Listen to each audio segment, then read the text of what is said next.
Konnichiwa guys, कैसे हैं आप लोग। स्वागत है आपका द ह्यू एक्सप्लेनिंग चैनल में। और आज हम एक्सप्लेन करने वाले किंगडम ऑफ रेन का एपिसोड 2। अगर आपने इसका पहला एपिसोड नहीं देखा है तो वह मेरे डिस्क्रिप्शन और कमेंट बॉक्स में मिल जाएगा। तब तक के लिए वीडियो स्टार्ट करते हैं।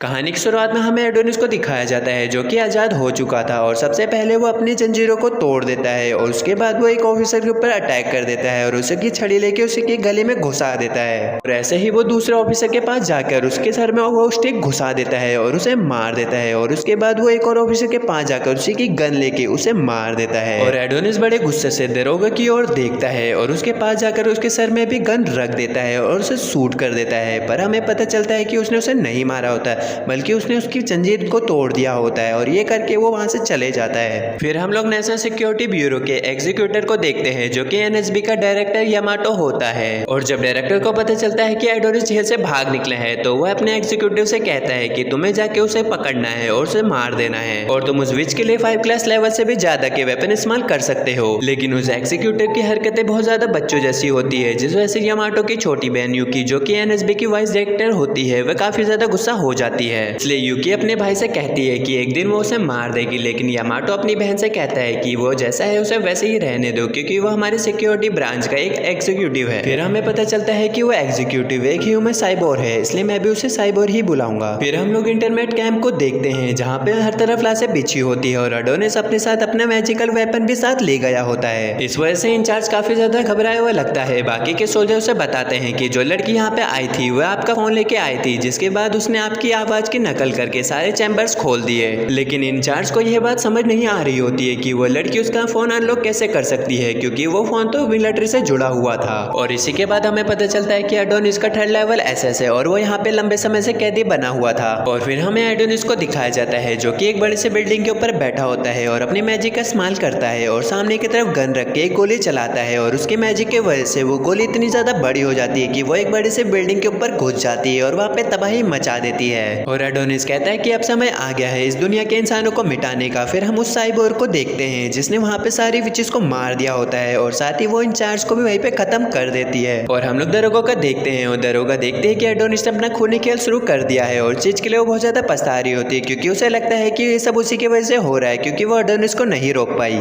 इसके बाद हम लोग एडोनिस को देखते हैं जो कि सिटी में इधर उधर घूम रहा होता है और अपने मन में कहता है कि अगर यहाँ पे ग्लोई होती तो शायद ही वो मेरी तारीफ करती, शायद वो मुझसे कहती कि इस तरह बदला लेने से वापस नहीं आ जाऊंगी। अगर तुम यहाँ से भागने में कामयाब रहते हो तो तुम्हें अपनी जिंदगी हंसी खुशी जीनी चाहिए। मुझे यकीन है कि ग्लोई मुझसे यही कहती। लेकिन 10 साल बीत चुके हैं लेकिन इससे भी कोई फर्क नहीं पड़ता कि 10 साल बीते कितने भी हुए वो कभी भी नहीं भूल सकता जो भी हुआ था। वो चेहरा, वो आवाज, वो सब मैं कभी भी नहीं भूल सकता। और एडोनिस अपना मैजिक इस्तेमाल करते हुए बोलते हैं कि मैं भी तुमसे प्यार करता था ग्लोई। जिसके बाद हम लोग देखते हैं जमीन को चीरते हुए एक बड़ा सा जायंट बाहर निकलता है और बाहर निकलते ही बड़ी बिल्डिंगों को तोड़ना शुरू कर देता है। जिसके बाद हमें एक पुलिस स्टेशन दिखाया जाता है जहाँ पे लोग कंप्लेंट कर रहे होते हैं कि शहर में एक बड़ा सा जायंट तबाही मचा रहा है। लेकिन पुलिस वाले को लगता है कि ये एक प्रैंक है और वो इस चीज के लिए मना कर देता है। पर जैसे ही वो बाहर आके देखता है कि वहाँ पे एक बड़ा सा जायंट होता है, वो कॉल में कहता है कि जल्दी से एनएसबी को यहाँ पे भेजो। और एडोनिस जायंट की मदद से वहाँ पे तबाही मचा होता है जिससे वहाँ पे बहुत सारे लोग मलबे के अंदर दब के मारे जाते हैं। और एडोनिस इसी तरह तबाही मचाते हुए आगे बढ़ता है और एम्पायर गोथे के पास तरफ बढ़ता है। फिर हमें यामाटो को दिखाया जाता है जो पूछता है क्या इसकी खबर एम्पायर को दे दी गई थी। उसके साथ ही सोल्जर से बोलते हैं कि रिपोर्ट को क्वीन ने ब्लॉक कर दिया है, ये बोल के कि एम्पायर की तबियत बहुत ज्यादा खराब होती जा रही है। तो फिर यामाटो कहता है कि मैं अपने अधिकारों का पूरा इस्तेमाल करूंगा। इसके बाद यामाटो एडोनिस के ऊपर एयरफोर्स और ग्राउंड फोर्स का हमला करने के लिए कहता है जो कि हथियारों से फुल्ली लोडेड होंगे।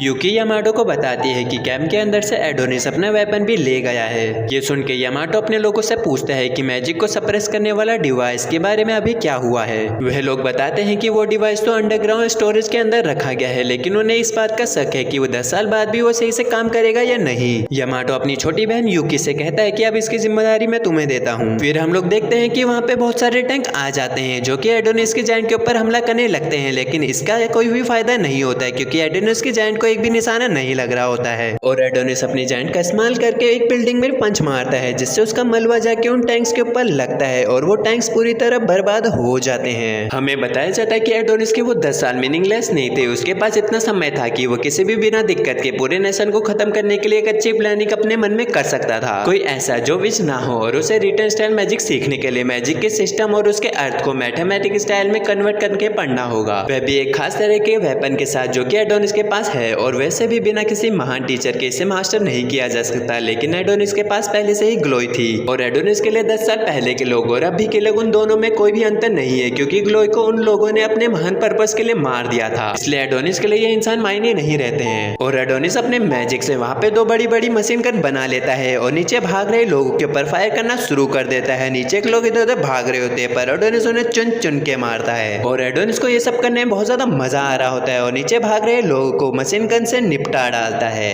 एडोनिस मुस्कुराते हुए कहता है कि आग के बदले आग और कुछ नहीं। इसके बाद वो खुशी के मारे रोने लगता है और कहता है कि आखिर ये क्या है, इससे पहले मुझे इतनी खुशी कभी नहीं मिली, नीचे कितना सुंदर नजारा है। तभी हम उस साइबोर को देखते हैं जिसने एडोनिस की लोकेशन एनएसबी को दे दी होती है। एनएसबी एडोनिस के ऊपर हमला करने के लिए फायर जेट को भेजती है। वह सब फायर जेट एक साथ एडोनिस के जाइंट के ऊपर हमला करते हैं, जिससे एडोनिस का जाइंट हिलने लगता है और एडोनिस अपने जाइंट से नीचे गिर जाता है। इसके बाद हम एक बच्चे को देखते हैं जो कि अपनी माँ को उठाने की कोशिश कर रहा होता है, मगर उसकी माँ मर चुकी थी। लेकिन तभी यहाँ पे एक बड़ी सी बिल्डिंग उसके ऊपर गिरने वाली थी, लेकिन तभी यहाँ पे सही समय में दरोगा आ जाती है और उस बच्चे को बचा लेती है और वो उस बच्चे से माफी मांगती है क्योंकि ये सब उसी की वजह से हो रहा था। और दरोगा उस बच्चे को किसी के हवाले छोड़कर एडोनिस को रोकने के लिए निकल जाती है। फिर हम लोग एडोनिस को देखते हैं जो कि जमीन में पड़ा हुआ होता है और वो अपने मन में कहता है कि मेरा शरीर अभी भी ठीक से काम नहीं कर रहा है। फिर हम लोग एम्पायर गोथे के महल को देखते हैं जहाँ पे गोथे अपने बेड में लेटा हुआ था है। गोथे की वाइफ उससे कहती है कि चिंता मत करो, एम्पायर एकदम सही सलामत रहेगा। गोथे अपनी वाइफ से कहता है कि ऐसा इसलिए क्योंकि एक पावरफुल क्वीन उनकी मदद कर रही है। जिसके बाद हमें गोथे को खांसते हुए दिखाया जाता है और उसी के साथ उसके मुंह से खून आता हुआ देखते हैं, जिससे हमें पता चलता है कि गोथे को एक ऐसी बीमारी हो गई है जो कभी ठीक नहीं हो सकती। और वो भगवान से पूछता है क्या ये एक श्राप है जो आपने मुझे दिया, लेकिन मुझे इसका पछतावा नहीं, क्योंकि इंसान को मैजिक की जरूरत नहीं है। जब तक यहाँ पे विचेस रहते हैं वो कभी भी संघर्ष और ताकतवर कभी भी नहीं बन पाते।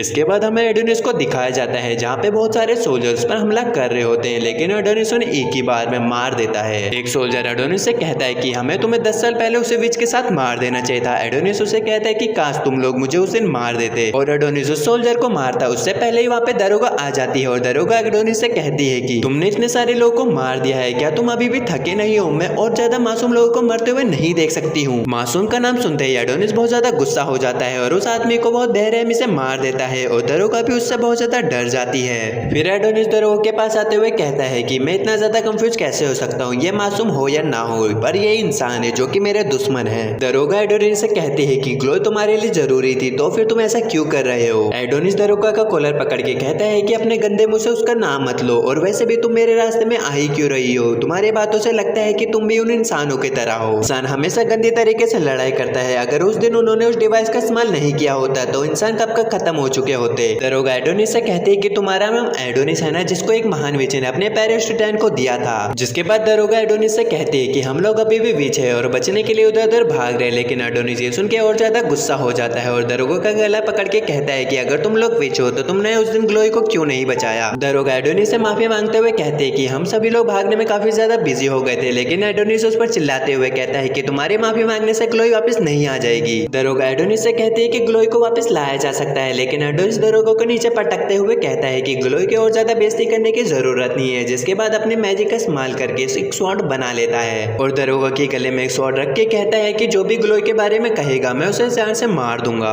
दरोगा एडोनिस को समझाने की बहुत ज्यादा कोशिश करती है, मगर एडोनिस उसकी बात मानने को राजी ही नहीं होता है। दरोगा उसे कहती है कि ठीक है तुम मुझे मार दो, लेकिन मुझे इस बात की खुशी है कि मैं तुमसे मिल पाई। इससे एडोनिस को ग्लोई की याद आ जाती है और वो दरोगा से पूछता है कि हम सच में ग्लोई को वापस जिंदा कर सकते हैं? दरोगा उसे कहती है कि हाँ। दरोगा एडोनिस के पास आते हुए कहती है कि अब तुम्हें और ज्यादा अकेला नहीं रहना पड़ेगा, लेकिन अगले ही पल एक गोली चलती है जिससे दरोगा की आधी बॉडी डिस्ट्रॉय हो जाती है और दरोगा एडोनिस की आंखों के सामने मारी जाती है और ग्लोई को वापस जिंदा करने की उम्मीद एडोनिस की आंखों से फिर से जा चुकी थी। और हमें पता चलता है कि वो गोली उसी साइबोर ने चलाई होती है जो कि आधी ह्यूमन होती है और वो कहती है कि अरे नहीं, मेरा निशाना चूक गया। और इसी सस्पेंस के साथ ये एनीमे खत्म होती है। और क्या एडोनिस अब वापस ग्लोई को लेके आ पाएगा या फिर वो उस इंसानों से बदला लेगा या नहीं, ये जानने को आपको मिलेगा नेक्स्ट एपिसोड में। तब तक के लिए सायोनारा।